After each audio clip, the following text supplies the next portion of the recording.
En Fort Apache nos gusta la política sin tibiezas y por eso nunca hemos tenido problema en discutir de todo con todos. Eso ha generado en nuestro programa que a veces haya discusiones intensas. Hemos hecho una selección de algunas de ellas. No te muevas.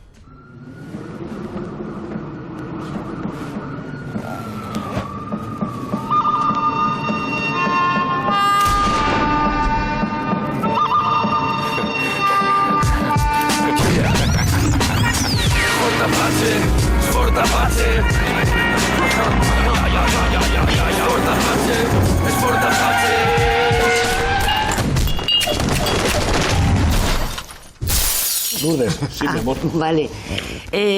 A mí lo que menos me preocupa de verdad en este momento es saber cómo vamos a distinguir socialistas de derechas y tal. O sea, es lo que menos me preocupa de todo. Lo que me preocupa, a ver, no, lo que me preocupa, y es que no quiero entrar en ese debate, porque eso se demuestra con hechos, se demuestra con votaciones y se demuestra con propuestas. Y cuando se coincide una, otra y otra vez en medidas que realmente transforman la realidad para peor, como pueda ser como pudo ser en España la reforma del artículo 135 de la Constitución, que es el que, bueno, impone el pago de los intereses de la deuda por encima de, digamos, de emplear ese dinero para la protección social, cuando se imponen medidas que vienen, en España vienen de largo, de privatizaciones, de empresas públicas, que es verdad lo que tú dices. Luego los gobiernos del Partido Popular, pues bueno, los han aprovechado a tope, ¿no? Entonces, tú decías antes que vivimos en un momento de extrema dificultad y eso a veces se convierte en un chantaje, porque es la clave que dan para decir es que es muy difícil, es que no se puede hacer otra cosa, es que tal. Y entonces se imponen medidas. Hollande ha rebajado 41.000 millones de euros a las empresas de impuestos. Sí.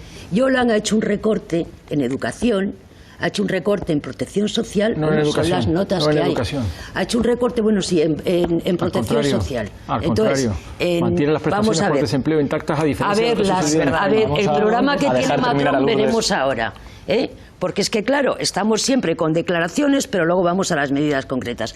A lo que iba, el momento de extrema dificultad, de verdad, no es ni para las grandes corporaciones ni para los grandes bancos. Todos han obtenido muchísimos beneficios, aquí y en la Unión Europea. De acuerdo. El momento de extrema dificultad es para el pueblo y además para todos los pueblos de Europa. Entonces no se puede salir de esta situación con las mismas medidas que han llevado a que se incremente muchísimo la riqueza o los beneficios de esas empresas. Completamente de acuerdo. Entonces, medidas, y voy a decir cosas muy concretas.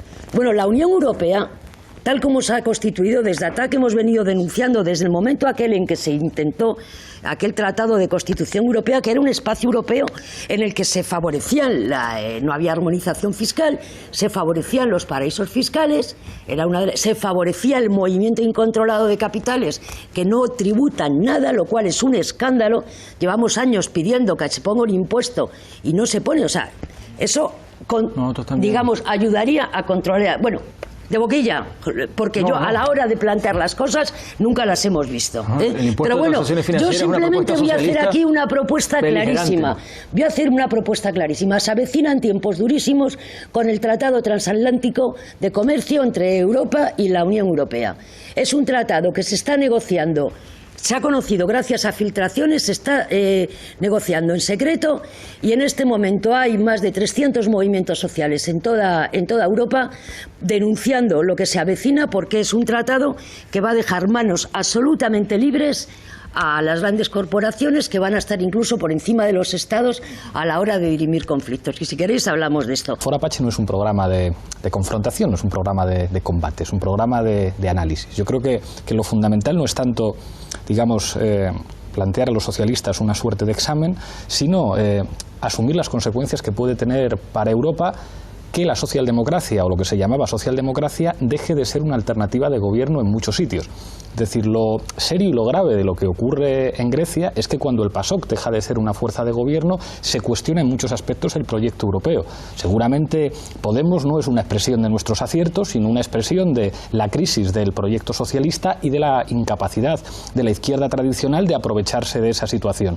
Pero claro que incluso en Francia, que se supone que era el único país que podía representar un contrapeso para Alemania, hace muy poquitos días dice Hollande: somos favorables a una Europa de dos velocidades donde la pareja franco-alemana sea el motor. Esto es una humillación para Francia. La Unión Europea se construye desde la hegemonía política de Francia, que dice: quiero una Alemania separada en dos países que en ningún caso vaya a cuestionar mi hegemonía política y debilitada militarmente. Y de repente pasan los años y, hombre, no voy a entrar en si Hollande podía haber hecho más cosas de las que ha hecho, pero ha tenido que cambiar el gobierno 3 veces. Ha tenido que expulsar a 3 de sus ministros. No le está yendo bien a Hollande.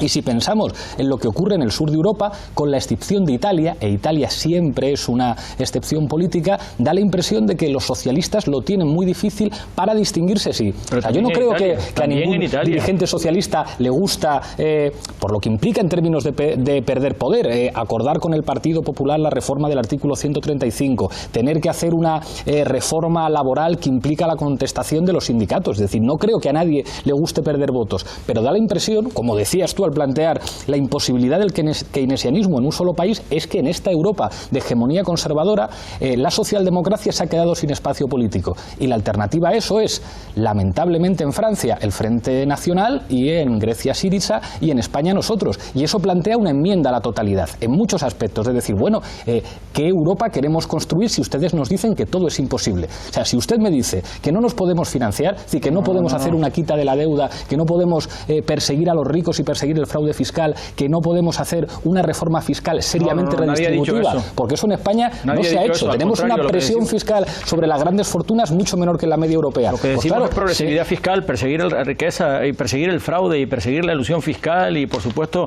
perseguir la riqueza donde se esconde. Lo decimos, explícitamente lo decimos, y además queremos reformar institucionalmente la Unión Europea, cambiarle el papel del Banco Central Europeo para que tenga un mandato explícito de prosecución del desarrollo económico del Fernando, el problema de fondo que hay es el siguiente: con esto que está hablando, cuando aterriza, deja las grandes frases que son, en el léxico político, son ideas zombies prácticamente ya hoy, que nadie se cree, que vosotros representéis eso. La verdad que lo de oír lo de la dación en pago a mí me causa risa, ¿no?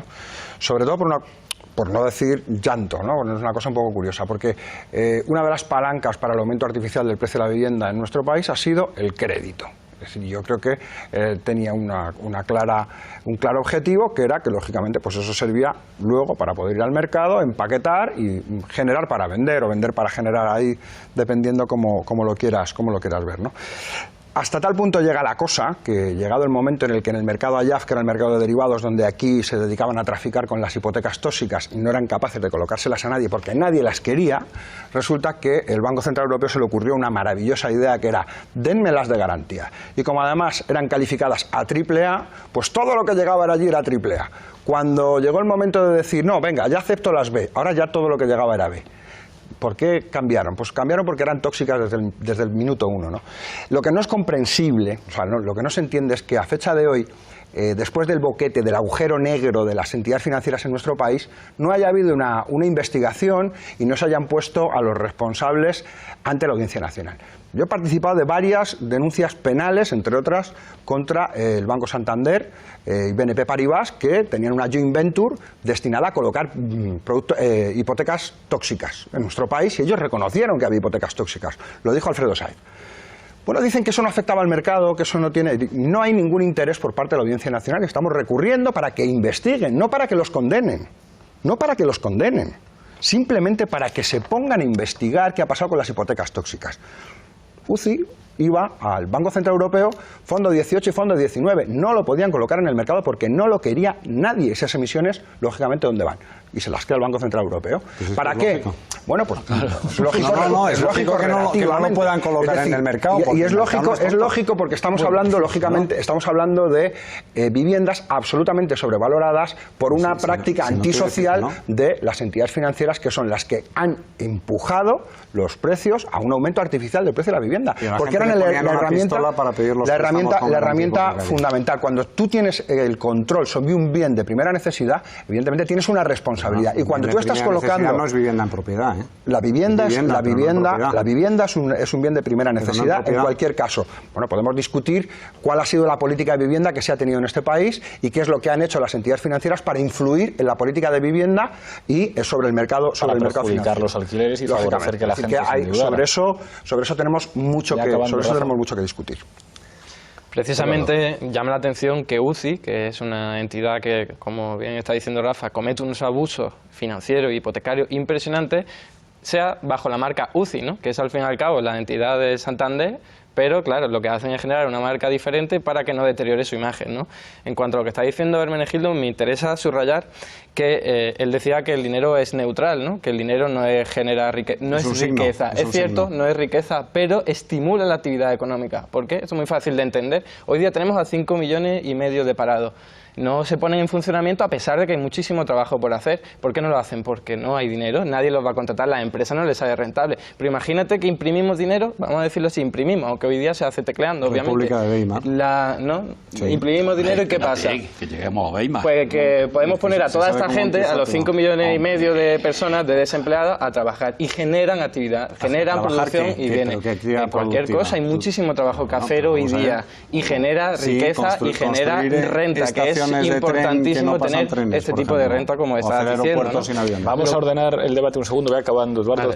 Y luego, hablando de esa rentabilidad, pues claro, estás hablando de que la actividad productiva es la que genera más renta, ¿no?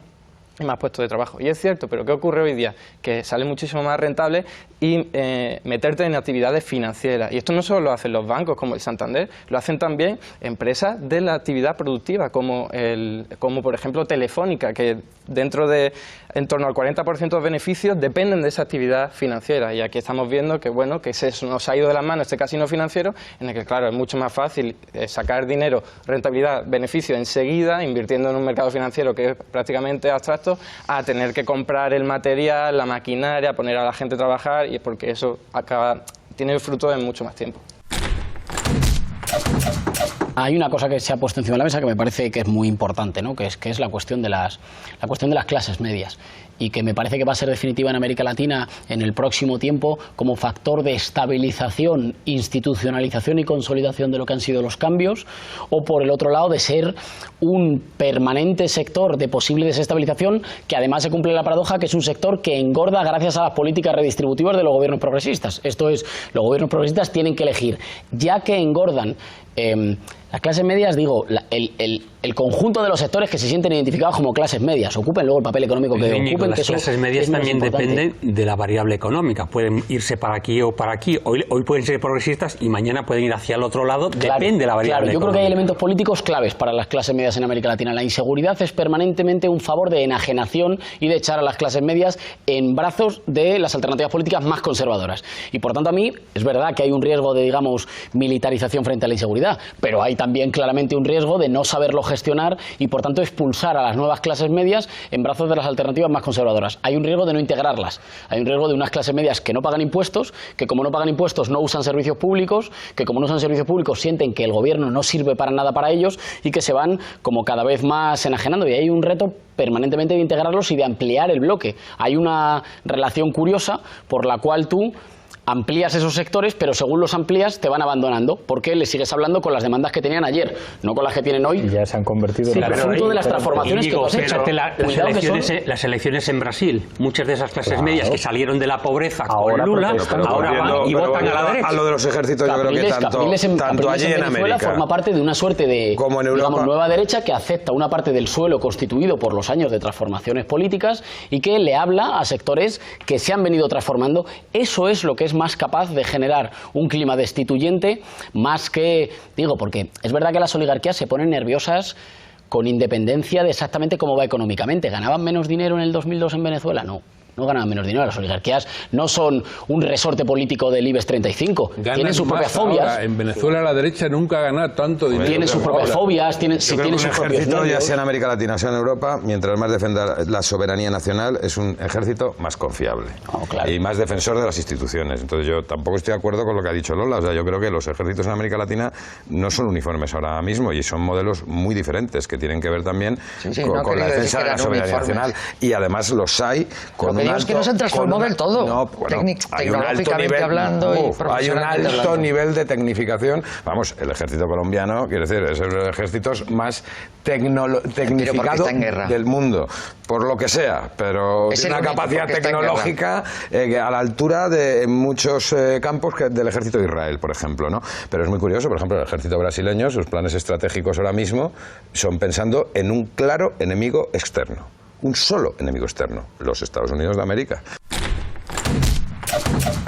Cuando tú planteas el servicio médico como un negocio, también estás favoreciendo que haya fondos para la investigación médica. Hay muchísimos hospitales. Estoy pensando ahora mismo en el MD Anderson. Pero si son rentables. No, claro, evidentemente. Claro, si yo, por ejemplo, hago medicamentos para curar el SIDA, no los haré pensando en la población africana que no los puede pagar, lo haré pensando en las clases medias. Entonces, claro. Pablo, hay una cosa, vamos a ver.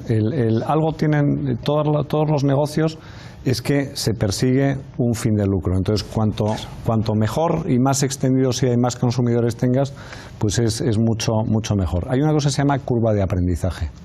Los teléfonos celulares o los móviles, cuando salieron, eran unos armatostes absolutamente intransportables que costaban 500.000 pesetas de entonces, 3.000 euros, que si lo referenciamos a la inflación, estaríamos hablando de 6.000 euros ahora. Si no hubieras tenido el pago de los 6.000 euros entonces, no tendrías ahora móviles que los puedes comprar por 20 euros. Nada es gratis, es decir, si el criterio no es que ojalá estuviéramos en la Arcadia feliz o en un mundo donde el dinero no sirviera absolutamente para nada, son recursos limitados y el dinero sale o del endeudamiento actual que pagarán generaciones futuras o del aumento de la presión fiscal o del trabajo de la gente, o de hacer crecer la riqueza, porque justamente un país que es rico tendrá la posibilidad de tener una sanidad mejor. Vuelvo a lo de antes, es decir, y incidiendo en lo que tú señalabas, las diferencias socioeconómicas. Es que no creo que tenga nada que ver el garantizar el acceso a una sanidad de calidad a quien no tiene recursos con la titularidad pública o privada. Muchos se puede garantizar perfectamente subvencionando a la persona. Es más, cuando tú estás hablando de sanidad universal y gratuita, ya digo lo de antes, lo gratis no existe nada gratis, nada es gratis. Lo pagan los ciudadanos. Y claro, pero lo pagan más caro por la ineficiencia económica que se genera de un acto que es profundamente insolidario, que es a gente que tiene capacidad para pagar, darle un servicio como si no costara absolutamente nada. No, la capacidad te pongo un ejemplo. Es en los impuestos. No, perdona. No el acto médico que te voy a decir el acto médico, y ahora hablo del acto médico y de lo que son los pagos por capacidad. Dale. Rápidamente, en un hospital tú tienes que tener una señal económica que es pago por capacidad, además de pago por acto médico, porque tú tienes que tener disponible el servicio, vaya o no vaya la gente. Pues yo te voy a dar una salida por encajarla, digamos, en el concepto en lo que estamos debatiendo sobre Cataluña, y son unas elecciones anticipadas. Quiero sumar, yo creo, dos conceptos que han sido claves en cuanto María Eugenia ha dicho la palabra revolución y Ramón desprecio, es decir, se ha sumado un desprecio de gobiernos, como puede ser ahora mismo Artur Mas, ¿dónde están los presupuestos 2015? Los ciudadanos queremos que gobiernen con los presupuestos que nos cierren a nosotros nuestras necesidades de servicios sociales, educación, cultura, etcétera, etcétera. Cuando eso no cuando el escenario está caliente y cuando la cortina de humo supone entrar en unas votaciones que dices, no, vamos a entrar al fondo del asunto, ¿qué más escenarios que decir? No, usted tendrá que sentirse representado por la sociedad que está ahí, saliendo a la calle día tras día. Pues a partir de ahí, elecciones anticipadas. Y desde luego se ha sumado ese desprecio que yo creo que toda la sociedad está reivindicando, el desprecio pero de todos los políticos y de todas las áreas, ¿no? Esa sensación de que están en un escalón más alto de la sociedad y que son inmunes a muchísimas, pues en este caso, casos de corrupción que nos estamos levantando diariamente y que los estamos viendo en la televisión, y realmente el ciudadano que está en su casa y que ahora mismo le cuesta llegar a final de mes dice, ¿qué me estás? Otro día y aún así me planteas tantos escenarios. No, yo quiero ir a las urnas a votar, pero a urnas de verdad, y que yo pueda decidir quién me tiene que gobernar, y eso significará un cambio seguramente a muchos niveles, y nosotros creemos que hay que apostar por ellos. Claro, pero imaginemos en ese escenario, es decir, se convocan elecciones anticipadas en Cataluña, nadie sabe lo que puede pasar y de hecho las encuestas son equívocas, pero imaginemos una de las opciones, un éxito enorme de Esquerra Republicana de Cataluña yendo con sus propias siglas o yendo, digamos, en una suerte de candidatura de unidad encabezada por por una personalidad. Llegas al gobierno, yo no sé si Esquerra quiere ese escenario, el escenario de verse en la posición de gobernamos nosotros y mañana hacemos una declaración unilateral de independencia. Hombre, ese sí. Claro, pero lo haces al día siguiente que al día siguiente Montoro cierra el grifo y...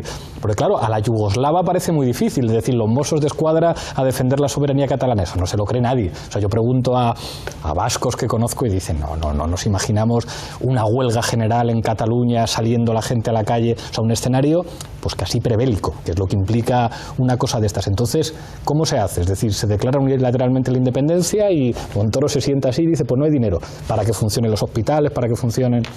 Sí, pero es que yo creo que para que España negocie es la única fórmula. O sea, España no puede negociar si no ya está al borde de ese precipicio.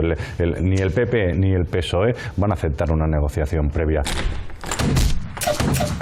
Cosas que, no sé, acabar con las puertas giratorias, que esto, yo no he visto a nadie que defienda lo de las puertas giratorias. Alguien dice, no, es que uno tiene derecho a trabajar después de... Hombre, sí, claro, a trabajar sí, como cualquier ciudadano, 8 horas o ejerciendo su profesión, pero acabar en un consejo de administración de una empresa estratégica, esto es impresentable.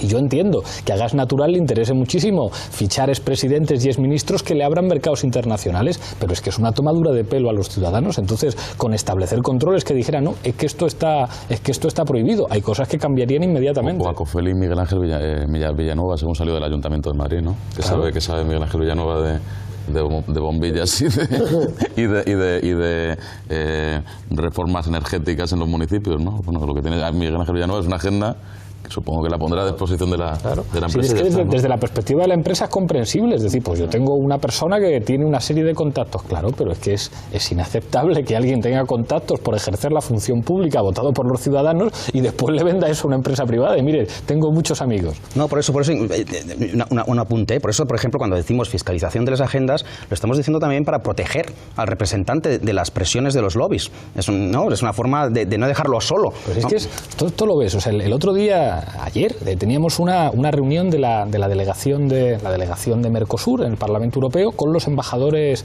de los países del Mercosur, y tú dices, claro, tenemos una visita en enero y en febrero. Si se trata de hacer contactos para que empresas españolas hagan negocios, qué mejor posición. Llegar como vicepresidente de la delegación de Mercosur, hablas con el presidente, con ministros, con gobernadores regionales, claro que puedes ayudar a un montón de empresas a que hagan negocios, pero es que sería de vergüenza que dijeras, no, mira, pues si te saco un contrato, me das a mí el 20% y todos contentos. Y es que eso es lo que se hacía sistemáticamente en este país. Lo que se presume. Claro. Lo que decía Jaume de que el poder corrompe, bueno, decía Churchill, decía el poder corrompe y el poder absoluto corrompe absolutamente.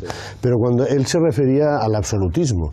Pero es que el poder absoluto también consiste en que, como en la restauración, en esta nueva restauración, que dos partidos sepan que se van a ir repartiendo el poder a lo largo de decenios y que cuando no estoy yo estarás tú y cuando tú te tengas que ir porque te has desgastado y quemado vuelvo a estar yo y nadie más va a poder tocar ese poder, pues eso es lo mismo que corromperse absolutamente, porque saben que el otro le va a proteger, va a proteger su impunidad, porque cuando le toque volver a estar en el poder va a poder gozar de ella, y ese poder absoluto en el que se aparta a todos los demás movimientos sociales, cívicos, ciudadanos de la posibilidad de llegar a digamos, gestionar las finanzas públicas, es también poder absoluto, y eso yo creo que no se entiende más que en lugares como en Italia,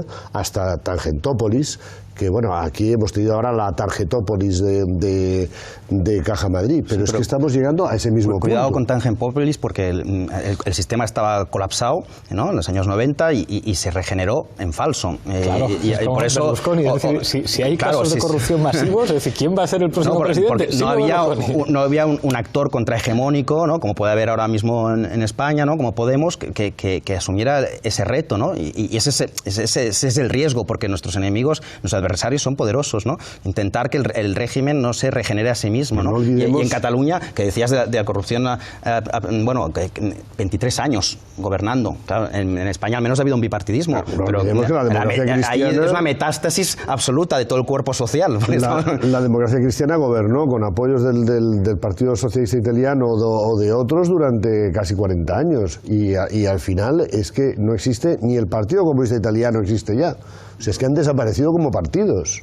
O sea, el sistema de partidos se hundió. Pero ese terremoto descontrolado es el que puede generar pues fenómenos. Eso es lo que cuenta Perry Anderson cuando analiza Italia, diciendo convencido estaba el Partido Comunista Italiano ya en el proceso de svolta, de convertirse en PDS, DS, de que el resultado de Tangentopoli es que sobrevivían ellos. Yo no creo que haya una crisis del capitalismo, ¿eh?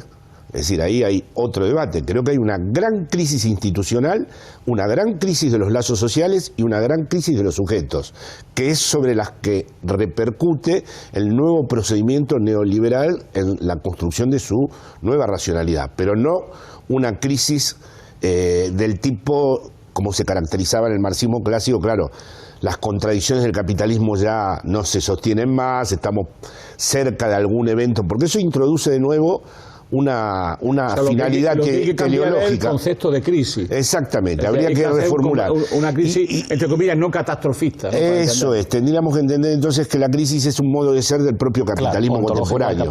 Las crisis cíclicas. Entonces, ahí vuelvo sobre la palabra populismo porque Alberto dijo también algo importante. Es un término negativo, dijo. Pero ¿acaso no nos compete a la izquierda actual o a los que queremos una lógica emancipatoria admitir que no podemos nombrar ya cómo es la salida del capitalismo, que eso tiene que permanecer nominado, que ya no podemos decir, no, es que la salida del capitalismo se denomina socialismo? Me parece que eso ha quedado ya Eso es decirle mucho a la izquierda. Es como decirle a la izquierda que las reformas que está haciendo no son un elemento transicional que camina hacia el socialismo. Cualquiera que sea de izquierda dice, todo lo que estoy haciendo yo, aunque no se entienda bien, entienda usted que forma parte de un proceso de transición que va hacia donde yo le digo, que es como, bueno, pues como usted me cuente. Hermenegildo. Sí, mira, tres apuntes. Primero, simplemente por clarificar.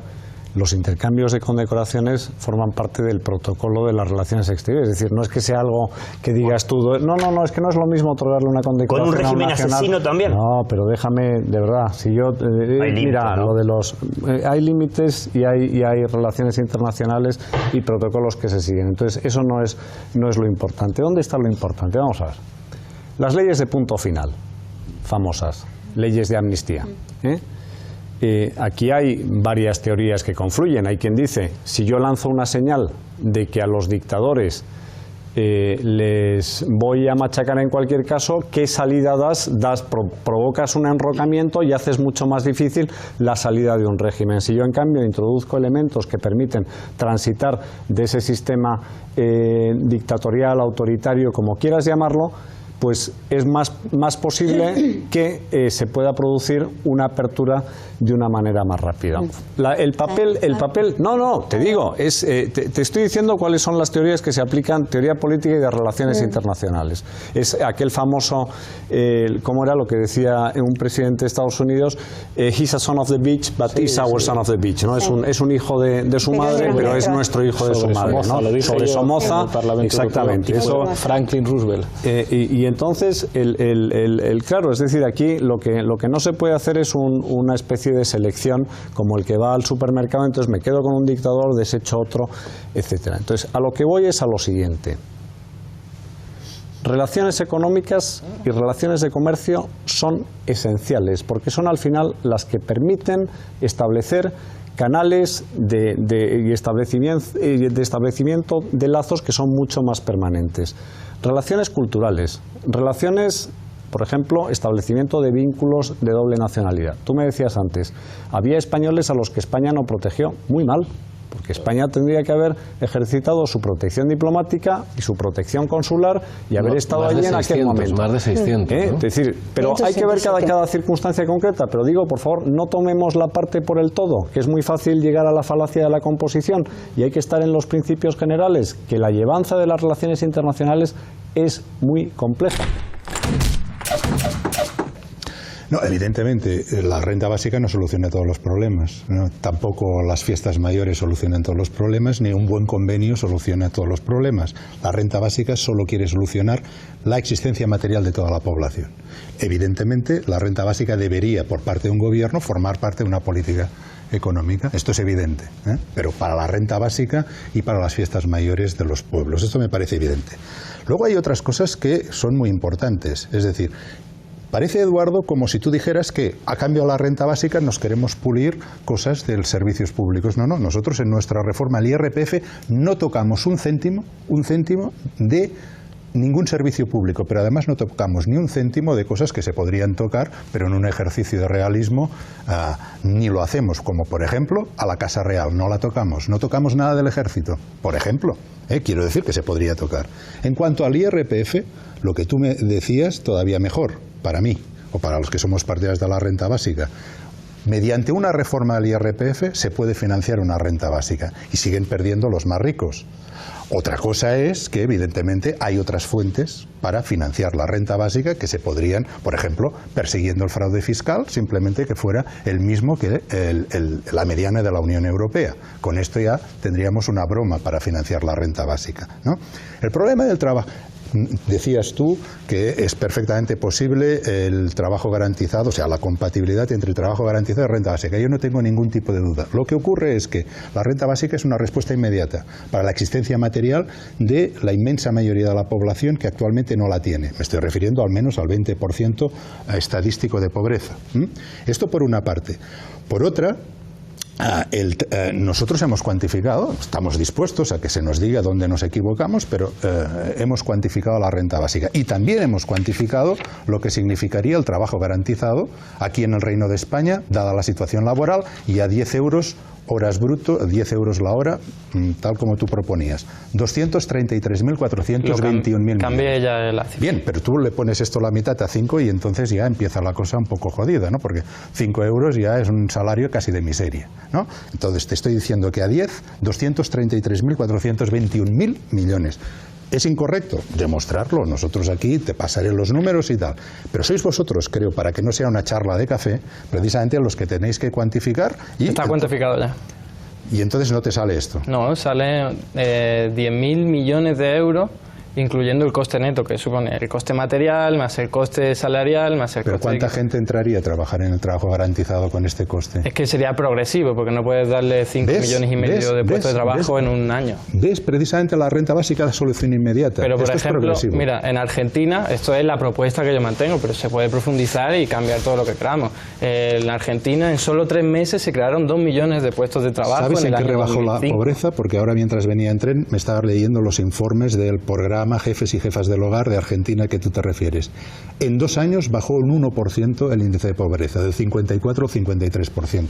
No se puede decir que sea un éxito, ¿eh? Bueno, pues estamos hablando de un país que entró en el año 2001 en una profunda crisis y que obviamente no se van a solucionar todos los problemas. Y nosotros estamos en crisis. Es lo mismo que estamos diciendo. Pero lo que has dicho es muy interesante. Has dicho, no se trata, dice, no vamos a tocar nada. Claro, yo no estoy hablando de eso. Yo digo que hay que fortalecer. Entonces, dedicar dinero a darle dinero, o sea, utilizar dinero para darle el 70% de la población, joder, vamos a utilizarlo para lo que de verdad hace falta, ¿no? La medida crítica de Zapatero, 400 euros a todos los trabajadores. Joder, vamos a utilizar ese dinero para crear puestos de trabajo del sector público. Y aquí enlazo con lo que decía Jorge, no se trata del humor empresarial, es que no es así. El empleo garantizado es un empleo público, decidido por la gente, organizada en asambleas, en localidades, y dicen, tenemos estas necesidades en estas localidades.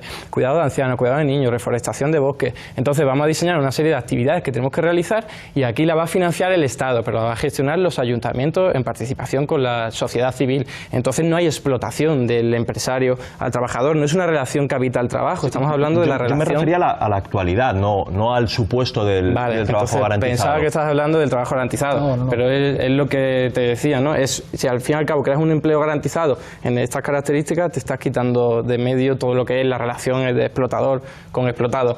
Y con relación a la iniciativa, y termino para... Una pregunta solamente para que sigas el argumento, pero entonces esto no tiene nada que ver con el programa Jefes y Jefas del Hogar de Argentina. Sí, tiene claro que ver, porque es creación directa de empleo público por parte del Estado. Lo que pasa es que la gestión, bueno, estamos hablando de un país que tiene unas cotas de corrupción y de irregularidades que hay que tener en cuenta. Mira que aquí. Pero de todas formas, ¿qué tiene de malo crear empleo público? No, que crear empleo público no era el problema. El problema es ¿por qué todo tiene que dar la palabra a sí, no es cuestión, de antes. No es cuestión de crear o no empleo público. Claro que sí que el empleo público da una garantía de dignidad que no las da el empleo privado. Es decir, enlazando con lo que decía antes, ¿no? Si tú simplemente aceptas un trabajo para poder sobrevivir y además estás contribuyendo a que haya acumulación económica por parte de los empresarios, etcétera, no estás dignificando el trabajo, y menos todavía con unas condiciones laborales como las que se están imponiendo hoy en día.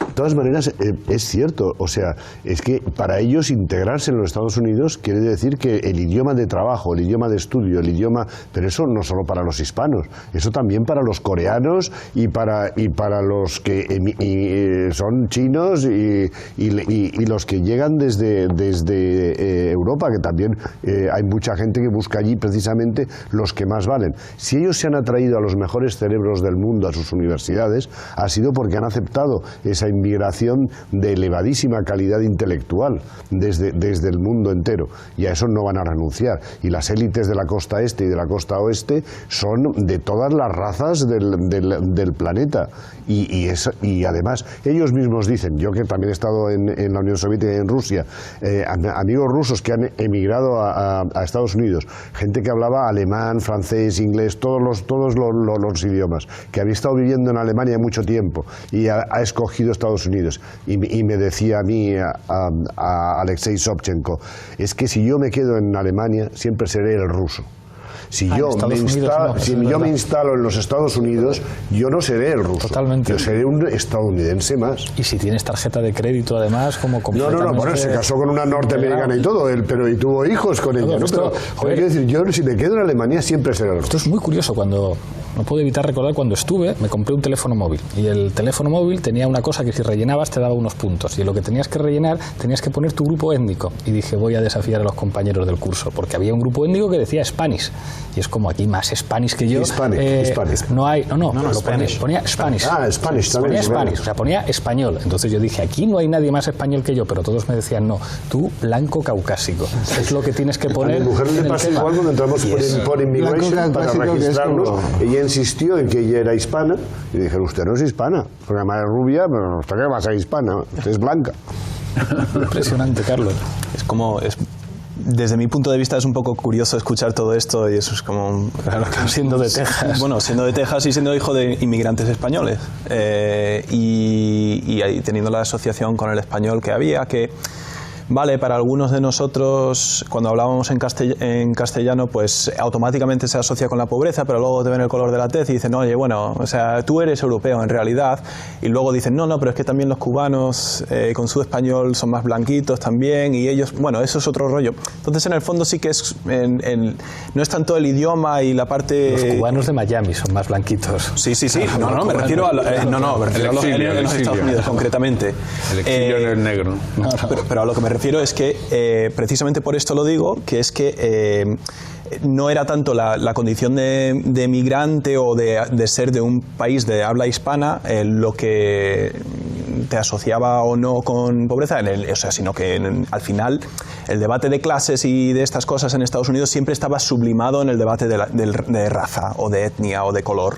Y entonces, claro, eso lo acaba sustituyendo, porque por mucho que la clase social, incluso cada vez más, es más importante en Estados Unidos, precisamente por las transformaciones en el mundo del trabajo que está removiendo mucho el panorama, la gente tiene una alergia profunda a hablar de clase social. O sea, lo primero que le venían, de lo que le venían acusando a Obama cuando entró e intentaba hacer cualquier cosa era class warfare, guerra de clases, está intentando hacer eso es impensable, y él se tuvo que echar para atrás. O sea, la reforma sanitaria era guerra de clases, mínimamente intentar subir el salario mínimo era guerra de clases y todo eso, y eso era tóxico políticamente. Hay mucha potencia en la transición, bueno, en ese periodo, y después lo que hay es un problema es un problema que va más allá casi de la potencia de los propios movimientos sociales, y esto es un poco duro decirlo así, pero ¿por qué en Portugal hay una revolución y en España hay una transición? Porque en Portugal la oposición a la dictadura era mucho más fuerte que la española en términos sociales. No, para nada. Porque en Portugal hay una parte del ejército. Claro, y el franquismo lo que pierde es la hegemonía política, social y cultural, y esa la pierde, y pierde la capacidad de gobernar. Pierde la capacidad de gobernar. O sea, en 1976, en medio de una crisis económica, España se sitúa en un sitio donde la huelga está prohibida y puede llevar torturas y prisión. Se sitúa delante de Europa. El estudio de Malaval de las huelgas. Lo que pasa es que ya cuando viene el gobierno Suárez, y esto hay documentos incluso internos del PC y el PSUV, hay un problema clave, que es el problema del ejército y de la policía. O sea, los medios de coerción del Estado siguen intactos hasta el final. Entonces ahí se produce un empate. El gobierno no puede gobernar, no puede pretender seguir gobernando, y la oposición no puede saltar el poder. Pero eso, y por eso en Portugal sí que hay una revolución. Pero eso nos habla de procesos históricos y correlación de fuerzas, más allá del problema de los miedos, que estaba ahí también, evidentemente. Pero el miedo que yo el miedo organizado, el miedo no es una sensación emocional. El miedo te la producen los que tienen capacidad para generar miedo. ¿Y quién tiene capacidad de generar miedo? El movimiento obrero no. Quien tiene capacidad de generar miedo es el aparato del Estado, sus policías, que dicho sea de paso, seguían torturando cada día. Errejón, y pasamos a Zapin. Yo creo que esa es la clave. O sea, yo creo que hay un momento en el que efectivamente los de arriba no pueden gobernar como antes, y eso tiene que ver con la fuerza de los dominados, que son dominados pero que son capaces de hacer saltar por los aires los planes de que todo siga más o menos igual, pero son capaces de cortocircuitar los planes, digamos, de regeneración interna, pero no de imponer un poder diferente. Efectivamente. En esa situación, digamos, de empate catastrófico que diría Linera, hay una operación, y tampoco va a sorprender la siguiente cita, claramente de revolución pasiva, con Gramsci, que es: los de arriba, para seguir gobernando, tienen que integrar una parte de las demandas de los de abajo, cooptar a una parte de sus mejores líderes, y ahí hay un fenómeno clave que entronca con lo que tú decías, que es la fabricación de unas élites culturales e intelectuales nuevas, tan nuevas y tan vigorosas que empiezan a ser élites con 27 años en la transición, y lo son hoy todavía en las posiciones fundamentales en los medios de comunicación, en las universidades, y que son los que construyen el relato de la integración subordinada de los sectores populares al nuevo orden. El nuevo orden no es ni un maquillaje del viejo, es otra cosa, pero tampoco es una maravilla. Es todo lo que ha podido salvar la oligarquía franquista, más lo que ha podido incorporar los sectores subalternos en forma subordinada, siempre como intrusos en el Estado. ¿Me dejas? Oiga, perdóneme, acabo. Perdónenme por gobernar. Y ahí hay, yo creo, dos elementos. El elemento de la renovación del pluralismo, incorporando sectores nuevos, claramente a los sectores rupturistas, marginándolos y destruyéndolos. Y, por último, esa labor como de autozapa que hace la izquierda, que para gobernar, la izquierda que gobierna, o la izquierda que está en posiciones de gobierno y de pacto, no solo el Partido Socialista, destruye los propios núcleos sociales que era de los que emanaba su fuerza, de tal manera que en el proceso de ir gobernando va destruyendo los lugares de acumulación de poder alternativo, digamos. Me parece una operación de revolución pasiva de manual. Una postilla de 20 segundos y vamos a Zapin. Estoy absolutamente de acuerdo. De hecho, hay un escrito de Gramsci que es el cesarismo, que explica exactamente la operación que acabas de describir. Un cesarismo sin César puede haber tal, y hay un aprendizaje de eso. Hay un aprendizaje que yo creo que ese sí que es muy actual. Ni la oposición pensaba que el rey fuera una persona especialmente brillante. De hecho, dentro del propio régimen tampoco se lo consideraba así. Y nadie hubiese pensado al principio que el penúltimo secretario general del movimiento, Adolfo Suárez, pudiera hacer una maniobra como la que hicieron. Y eso es importante para el presente, porque cuando se habla mucho de que el régimen está rodeado, cuidado. En las situaciones de empate, además, puede haber gente que solo por estar ubicado en la posición en la que de repente cae, pueda jugar un papel muy por encima de sus capacidades. Ahora mismo seguimos.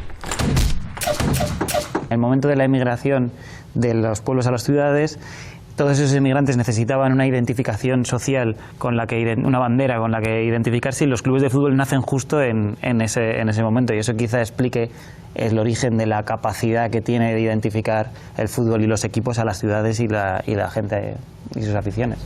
Tienes razón, pero es que ya no es eso, ¿no? Que es desgraciadamente mayoritariamente. Yo creo que los grandes equipos ya son franquicias. ¿Por qué no en Rosario? A mí me pasa en Sudáfrica, o sea, que son del Real Madrid o del Manchester, da igual, ¿no? Son los que ven en las grandes finales. finales que se retransmiten en todo el mundo. Y cuando tú vas a Soweto y ves a los chavales pagando dinero por una camiseta del Real Madrid, te das cuenta que el negocio de las camisetas no es una tontería. Es que no es una tontería. Es que fichar a un jugador guapo que salga en determinadas portadas vende una burrada de dinero, más que las entradas al fútbol. O sea, que te dan la celebrity importa más que el propio jugador. Y a mí el miedo que me da es que esto vaya a más, ¿no? Yo creo que va a haber una fractura, el que al final los que nos gusta cierto fútbol de base tenemos que hacer lo que podamos, ¿no?, para seguir viéndolo, y el resto es un fútbol espectáculo muy vinculado con la política y con la corrupción. Y que se hayan convertido en modelos los futbolistas, que es impresionante, las firmas de moda, de colonias, de pero si en el telediario, en la parte de fútbol, antes no había ves que ser más a guapo Ronaldo, para ser una estrella del fútbol. Pero ves en la parte dedicada al fútbol del telediario, Cristiano Ronaldo una pose de ropa interior para no sé qué revista. O sea, eso quiere decir que el público, digamos, los a veces llamados con legitimidad hinchas genuinos, digamos, ahí está acompañando también todo ese proceso. Sí, está. Entonces ahí hay algo más. Yo creo que no. Bueno, no, yo no tengo mis dudas, en un sentido, si consumen eso y lo aprueban y bueno, y el ganar como sea, digamos, va permeando y cada vez más, pues no es tanto el problema de quién lanza la mercancía, sino en un sentido que eso sea atractivo. Pero yo creo que la gente del fútbol, la gente que le gusta el fútbol, se está alejando de eso, ¿no? Ahora queda como un espectáculo así de lentejuelas, así de tipo Hollywood, para la gente que mucho no le gusta el fútbol. Entonces la gente que... Bueno, pero digamos, es el momento público de mayor consumo de fútbol en la historia, digamos, ¿no? Los partidos por televisión, digo, un Barça-Madrid, no sé cuántos millones de... Fíjate, yo una vez estaba en Bilbao y entonces justo coincidí con Iríbar, que iba a entrar al campo de juego. Yo fui a ver el partido, porque yo tuve la suerte de hacer el curso de entrenadores con Iríbar. Y la gente trataba a Iríbar no como un extraordinario jugador que fue, sino como un tipo del barrio que había jugado al fútbol. Claro. Normalmente lo trataba, no como en cambio aquí las grandes figuras, Messi, Cristiano Ronaldo, están alejadas de la gente.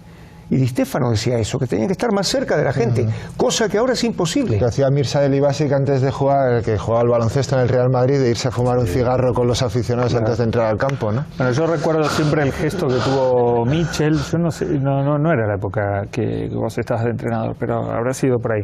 Cuando él se retira del Real Madrid, que lo cambian, y tiene un gesto que para mí es precioso. Se agacha y besa el césped y sale. Cuando una persona paga un impuesto, tiene que saber que ese impuesto no se ha puesto por criterios de oportunidad, buscando allá donde más fácil sea cogerlo, sino que realmente es un impuesto justo. Es decir, toda norma social exige el consenso social en el cumplimiento. Yo pago si no se me va a poner cara de tonto porque sé que el de al lado no está pagando.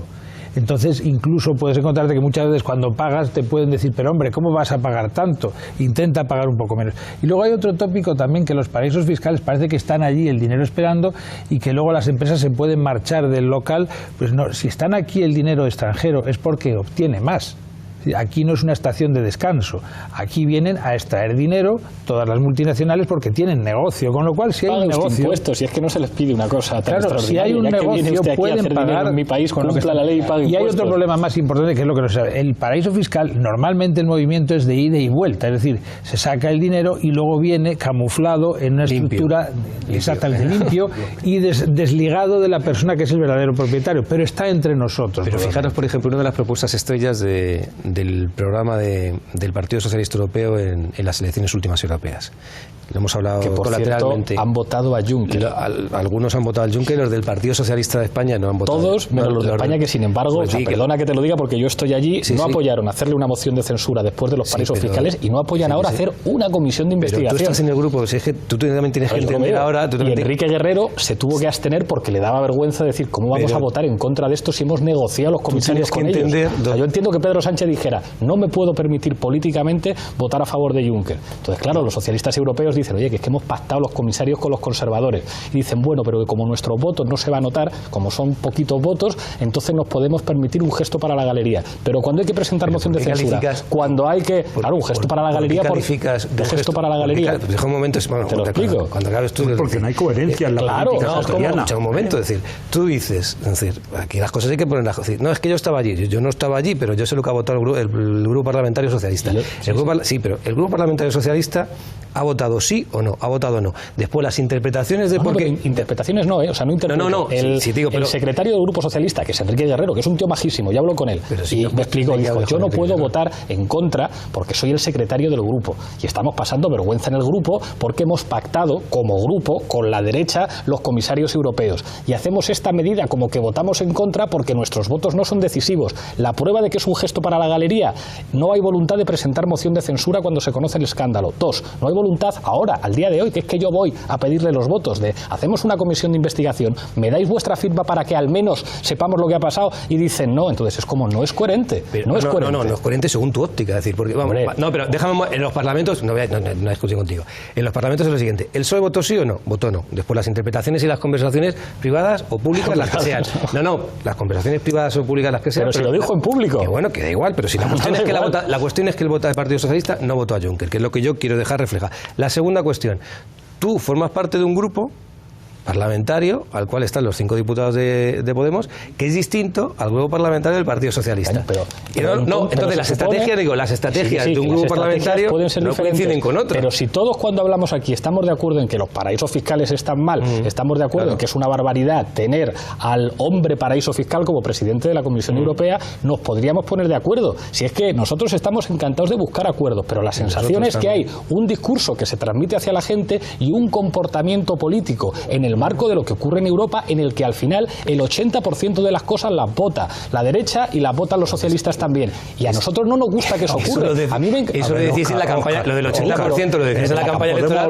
Podemos hablar de la República y la monarquía, por ejemplo, para darte un poquito de caña sobre este tema. A mí no me dan ni... No, estamos hablando de un tema que es verdad que es clarísimo, ¿no? Tú no puedes decir que votas en contra de Juncker y luego no haces. No puedo decir... Pero si yo quiero que nos pongamos de acuerdo. A mí lo que has dicho tú aquí... Yo tampoco... Si yo lo que estoy diciendo es que, independientemente de las interpretaciones que hagamos cada uno, que todas las podemos hacer, yo digo, el Partido Socialista Obrero Español no votó a Juncker. Bien. Habrá gente como vosotros que a lo mejor puede pensar que es que hizo un acto de cara a la galería. Yo creo que no. Yo creo que no. Yo creo que no. Pero eso...